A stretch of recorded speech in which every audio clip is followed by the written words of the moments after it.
So as most of you guys know, the wholesale real estate industry over the past couple of years has gotten super saturated to the point where you're almost never really gonna find a market anymore that isn't that saturated. But obviously there's your big player industry or type markets where some of the bigger guys in the industry are hitting every single list on the market. Well, I wanted to make a video and break down 3 simple strategies that you guys could use if you are in some sort of saturated market that'll help you win and get deals, because I know it's super complicated. So with that said, stick around for some value and let's get right into today's video.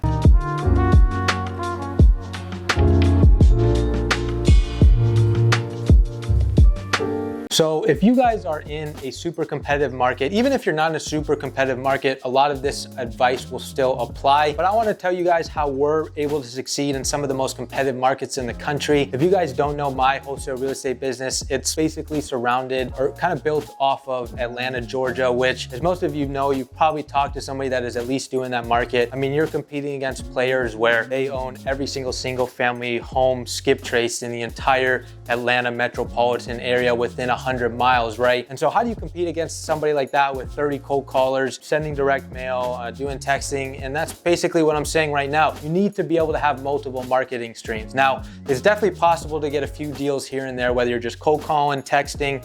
I know people that do very well with that, but if you truly want to be able to get to that 5 to 10 deal per month flow, you're gonna need to be able to squeeze these lists, and that's by doing multiple marketing streams. I would try to recommend something that's complementary. Like for us, we do cold calling and then add a level of texting, because for most of the time, people that don't pick up the phone, they're probably gonna end up texting. For the people that probably don't end up texting, they're probably gonna pick up the phone. So there's a lot of good complementary features with both of them, and they're super cheap. That's what we have in our business model, but maybe that's even something you're already doing. If you really wanna squeeze a list, maybe go direct mail on that list. Or if you really wanna get creative and totally change your marketing stream, go to PPC or SEO. But again, you have to be able to create separate strategies for some of these markets, because to be honest, to be able to create a multi-million dollar wholesale business with just one marketing stream is pretty rare, just from my experience looking at other big players in the industry. So the second tip that I have for you guys, and this is really only possible because of how much supply there is, which is very little, and how much demand there is,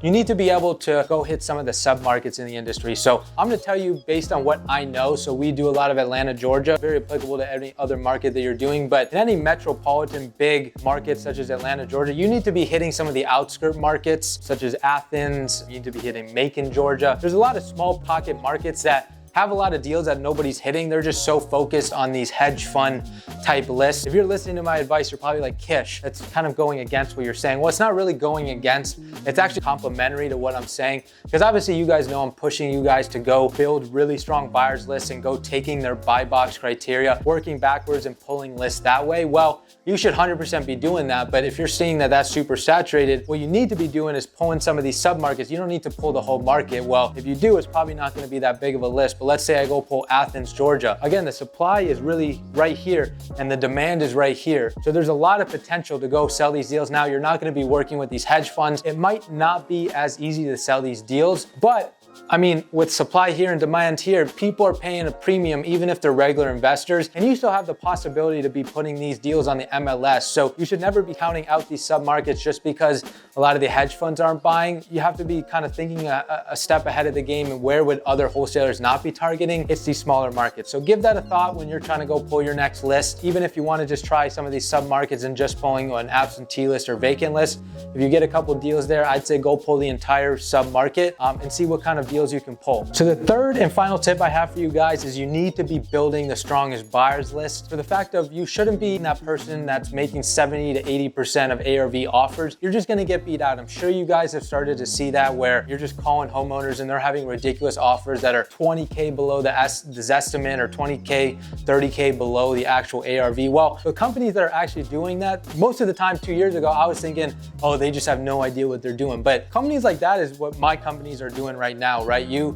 have to have the strongest buyers list, because if you have somebody paying 100% of retail, or sometimes even more than that, how do you win, right? Why wouldn't we be making an offer with 20 to 30K of spread only, when in reality, we have to be making that because everybody's coming at 50K less. How do we get that deal? We have to have the strongest buyers list. So, but also when I say buyers list, that doesn't mean just hedge funds, right? You guys know I preach, you need to be reaching out on LinkedIn and finding a lot of these major private equity and hedge fund guys. Those are great. They have their specifications, but that's also a downfall, right? If you want to build the strongest buyers list, it shouldn't be comprised of just one type of buyer, right? It needs to include fix and flippers. It needs to include buy and holds. It needs to include hedge fund. It can be just mom and pop guys, because who's going to be buying the properties when there's tenants in them, when a lot of these hedge funds are now limiting tenants, or they don't even want them in them, or they don't want to do post-possession. You still need to have that ability to kind of convince a seller to go with you, because that's in our pitch to this day. We're trying to convince a homeowner to sell to us and build some credibility. So how do we get those